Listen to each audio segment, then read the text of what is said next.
ETF index mutual funds నేర్చుకుని stock మార్కెట్లో రాణించాలనుకుంటున్నారా? వెంటనే ఈ నెంబర్కి కాల్ చేయండి. నమస్తే రమగారు. నమస్తే జయ. రమగారు, తిరుమల శ్రీవారికి చేసే ప్రతి సేవకి ఒక విశిష్టత ఉంది. అందులో సుప్రభాత సేవ అంటే అసలు ఇంకా మరీ చెప్పనవసరం లేదు. అసలు ఈ సుప్రభాత సేవ ఎలా మొదలు పెడతారు, ఎన్ని గంటలకు మొదలు పెడతారు, ఇప్పుడు వారే మొదటి దర్శనం చేసుకుంటారా స్వామివారిని? ఇలాంటి చాలా డౌట్స్ ఉన్నాయి రమగారు. వాటన్నింటికి ఈరోజు మీరు నివృత్తి చేయాలి. అసలు సుప్రభాత సేవ ఎన్ని గంటలకు మొదలవుతుంది? ఎవరు ఫస్ట్ దీన్ని సుప్రభాత సేవకి ముందు స్వామివారిని ఎవరు దర్శించుకుంటారు?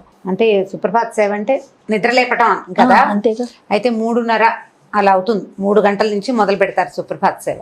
అయితే చాలా విచిత్రమైన విషయం ఏంటంటే, మనం సుప్రభాత సేవ అంటే స్వామివారి తొలి దర్శనం అని భావిస్తాం కదా. ఈ తొలి దర్శనాన్ని భక్తుల కంటే ముందు అర్చకుల కంటే ముందు, వాళ్ళతో పాటుగా జిఎంగార్లు వాళ్ళకంటే ముందు ఒక ప్రత్యేకమైన వ్యక్తి దర్శిస్తారు స్వామిని. సేవ కన్నా ముందు వీళ్ళందరికంటే ముందు ఒక చాలా బహు ప్రత్యేకతలు కలిగిన ఒక వ్యక్తి దర్శనం చేస్తారు.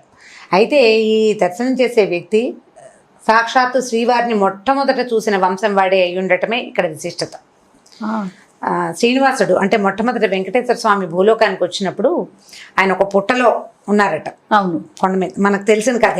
అయితే ఈ పుట్టలో ఉన్నప్పుడు మొట్టమొదట ఒక ఆవు పాలు జార విడుస్తుండేదని ఆయన పాలు త్రాగి ఉన్నారని చెప్పుకుంటాం కదా. ఎప్పుడైతే ఈ పుట్టలో ఒక వ్యక్తి పాలు తాగుతున్నాడని గ్రహించాడో, ఈ గోపాలకుడు ఒక అతను ఈ పుట్టలో ఉన్నవాడి మీద, వ్యక్తి మీద దాడి చేశాడు.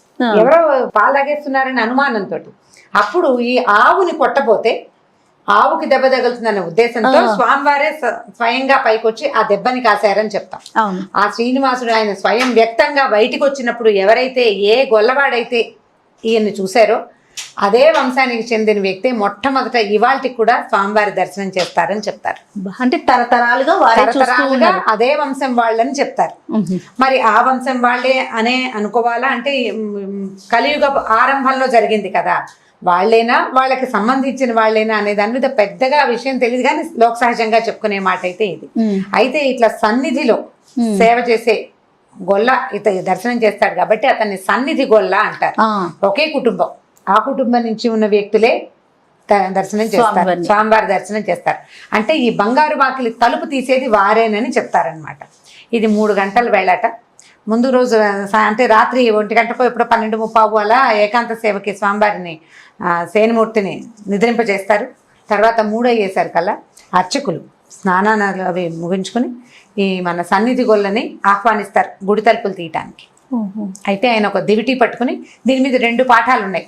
సన్నిధి గొల్లే అర్చకుల్ని పిలుస్తారని కొంతమంది చెప్తారు, అర్చకులే సన్నిధి గొల్లని పిలుస్తారని కొంతకాలం క్రితం అలా కూడా జరిగేది. ఇవి అటు ఇటుగా కొంచెం చిన్న మార్పుతోటి జరుగుతాయి.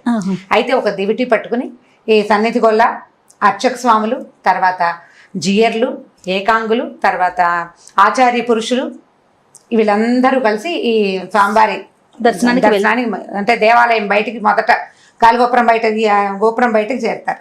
అక్కడ తలుపు తీయబడుతుంది. అధికారులు కూడా, ఎందుకంటే ఈ బయట దాన్ని సీల్ చేస్తారట రాత్రి. ఈ సీల్ తీస్తారు అర్చకులు, మా అధికారులు. ఆ తాళాలు వేసే పని అంటే ఎగ్జిక్యూటివ్ ఆఫీసర్, తర్వాత ఆయన వెనకాల ఉండే కొంతమంది అటెండర్స్, వీళ్ళంతా ఖచ్చితంగా రావాల్సిందే. ఎప్పుడైతే ఈ సేవకి వీళ్ళంతా సుప్రభాత సేవకు వస్తారో అప్పుడు ఆ పక్కన ఒక చిన్న మూల ఒక చిన్న మండపం ఒకటి ఉంటుంది. మండపంలో గంటలు మోగుతాయి, పలకల గంట అంటారు. ఆ గంటలు మోగిస్తారు సుప్రభాత సేవకి వేళ అయ్యింది అని. ఈ సుప్రభాత సేవకి జనమంతా వీళ్ళంతా చేరిన తర్వాత, అంటే స్వామి తాలూకు ఆంతరింగకి వ్యక్తులంతా, లోపల సేవించే వ్యక్తులంతా చేరేసరికి టికెట్లు తీసుకున్న వాళ్ళు ఉంటారు కదా, ఆర్జిత సేవ తీసుకున్న వాళ్ళు కూడా ఓ పక్కన లైన్లో నుంచి ఎంటర్ అవుతారు. ఇంకా కొంచెం ముందే రమ్మంటారు వాళ్ళని. వీళ్ళతో పాటు రాత్రి 1:15-2 గంటల లోపలే అంగప్రదక్షిణదారులు కూడా చేరిపోతారు. ఎవరి హాల్స్లో వాళ్ళు చేరుతూ ఉంటారు. వీళ్ళంతా వాకిలి దగ్గర చేరుతారు. వాకిలి తలుపులు తీసుకుని లోపలికి వెళ్ళిన తర్వాత కుంచుకోల అంటారు ఆ తాళాన్ని. ఈ బంగారు వాకిలి, ఈ దేవాలయపు తాళాలని ఆగమ శాస్త్ర ప్రకారం దాన్ని తాళం అనకూడదట, కుంచకోల అంటారు. దానికి ఒక కొస కొంచెం గుర్తుగా పట్టుకోవడానికి వీలుగా ఉంటుంది. ఈయన ఈ సన్నిధి గొల్ల పక్కన నవబతులు చిన్న చిన్న తూర్యాలు అవి మోగుతూ ఉంటాయి. ఆయన ఆ తలుపు తీస్తాడట. సన్నిధి గొల్లే తీస్తాడు. బంగారు వాకిలి తాళం తీసి తలుపులు తెరిచి స్వామివారి మొట్టమొదటి ముఖ దర్శనాన్ని సన్నిధి గొల్లే చేస్తారు. ఈయన తర్వాతే అర్చకులు, జియర్లు, ఏకాంగులు, తర్వాత ఏమో ఆచార్య పురుషులు అంటారు, వీరంతా దర్శిస్తారు. అయితే ముందు రోజు రాత్రి ఆ స్వామివారిని నిద్రింపజేసేటప్పుడు ఈ తీర్థాలు అవన్నీ అట్టపెట్టి వెళ్తారు కదా, ఈ ఏకాంత సేవ తర్వాత మిగిలిన మనమంతా జనమంతా తాళం వేసి వచ్చేసాక బ్రహ్మాది దేవతలు వచ్చి రాత్రి స్వామిని సేవిస్తారట. సేవించి తీర్థం తీసుకుంటారు. స్వామివారి తీర్థం అక్కడ ఉంటుంది కదా, ఆ రాత్రి వారు సేవించగా మిగిలిన తీర్థాన్ని పొద్దున తీసుకోవటం ఒక విశేషమైన సేవ. ఈ వీళ్ళందరూ దర్శించిన తర్వాతే, అంటే బ్రహ్మాది దేవతలు చూసాకే మనం చూస్తామని విధానం చెప్పుకుంటే ఆగమంలో చెప్పిన విధానం అన్నమాట. వీళ్ళు లోపలికి వెళ్ళిన తర్వాత ఏం చేస్తారంటే ఈ భోగ శ్రీనివాసమూర్తిని శయనింపజేస్తారు ఉయ్యాలలో. రాత్రి ముందు ఏకాంత సేవకి స్వామివారిని సేవింపజేసేది అయ్యవారి లోపల ఉన్న ఆయన మూల విరాట్టు ఆయన అక్కడే ఉంటారు కదా, వారిని పేరుతోటి భోగ శ్రీనివాసమూర్తిని నిద్రింపజేస్తారు. అక్కడికి వెళ్ళి వారికి ఏకాంత నిద్రలేపి అక్కడ సుప్రభాతం ఓ పక్క నుంచి సుప్రభాతం మొదలవుతుంది అనమాట. అయ్యా నిద్రలేవమని సుప్రభాత మంత్రాలు చదువుతూ ఈ భోగ శ్రీనివాసమూర్తిని తెచ్చి లోపలికి తీసుకెళ్తారు.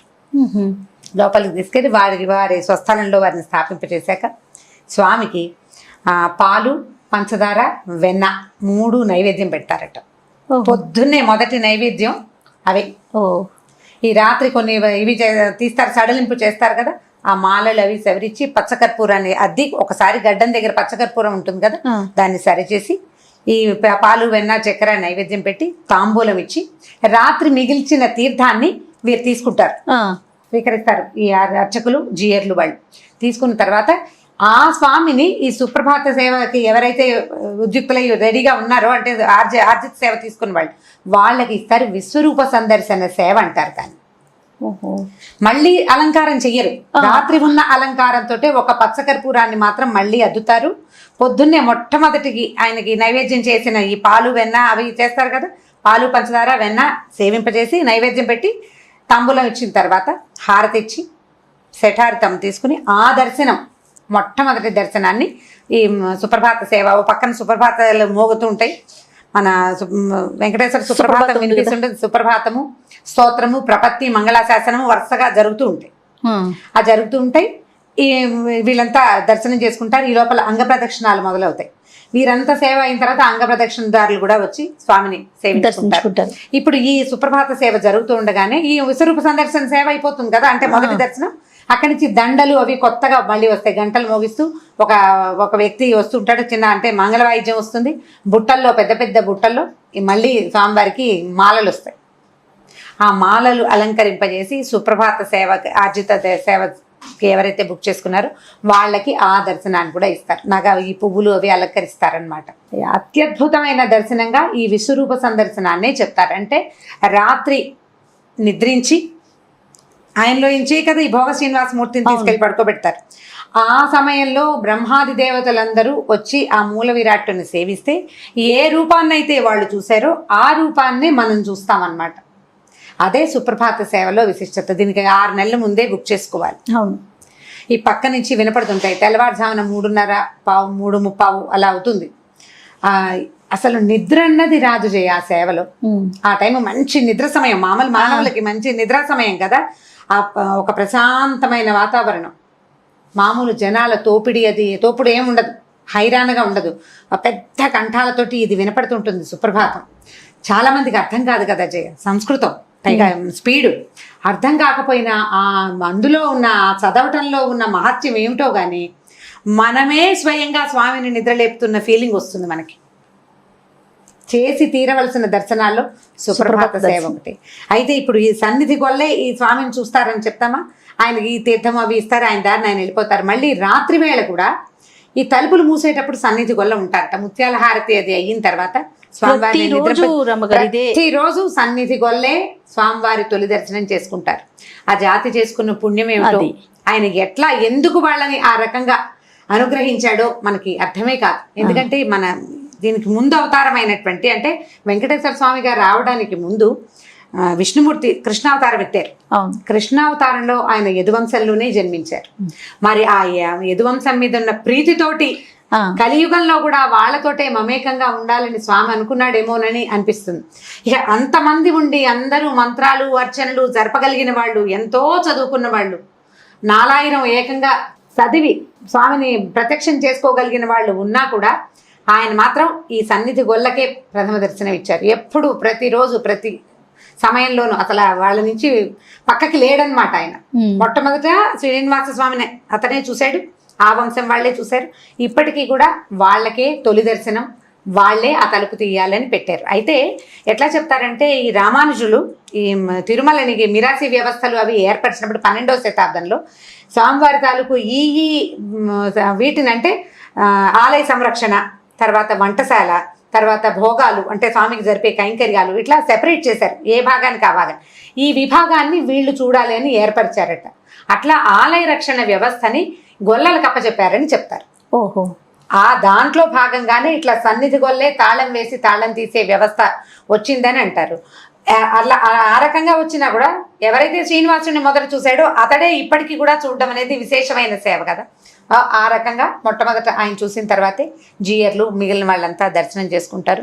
తర్వాత ఇక ఎవరెవరు ఆర్జిత్ సేవలో భాగంగా సుప్రభాత సేవకి టికెట్లు బుక్ చేసుకుంటారు, వీళ్ళంతా ఈ సేవ చేసుకుంటారు. సుప్రభాత సేవ కనుక ఒకసారి ఆ స్వామిని అట్లా దగ్గర నుంచి తక్కువ అలంకారాలతో రాత్రి నిద్ర లేచిన అయ్యవారిని చూడడం అంటే పడుకుని తెల్లవారు లేచిన స్వామిని చూడడం అనేది విశేషమైన అత్యద్భుతమైన సేవగా భావిస్తాం. సో ప్రతి ఒక్కరూ తప్పక చూసి తీరాలి, తప్పక చూడాలి. ఇప్పుడు మామూలుగా సంవత్సరం అంతా సుప్రభాతం వెంకటేశ్వర సుప్రభాతమే వినపడుతుంది కదా.